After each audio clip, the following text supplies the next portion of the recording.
ఏందమ్మా ఇంతసేపు చాయ్ కావడానికి? ఇక మసులుతుంది. అటు పోయి చెట్ల పెట్టి రావాలన్నా, ఇటు వచ్చి చాయ్ కింద మంట పెట్టాలన్నా. మరి నేనేం చేసిన? నువ్వు మోటార్ పెడితే బర్రెలు కట్టేసేస్తే చేపత ఎక్కువైనట్టుంది.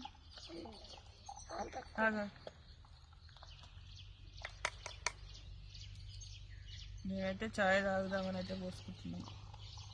నువ్వు ఎంత తాగుతావమ్మా? నేను గిలాసు తాగుతా. పెద్ద గిలాస్ వచ్చిన కొలిచి పోస్తే ఎవరో రేపు నాకు చాయ్. మరి ఎందుకు ఎక్కువ చాయ్ తాగల్లా వద్దా? మా అమ్మకు ఫీవర్ ఉంది, కామెంట్ చేయండి.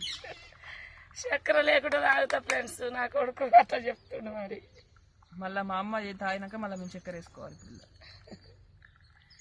నేను చక్కెర లేకుండా తాగుతా. చూసిరా మా బాధలు. 10 అయిపోయింది.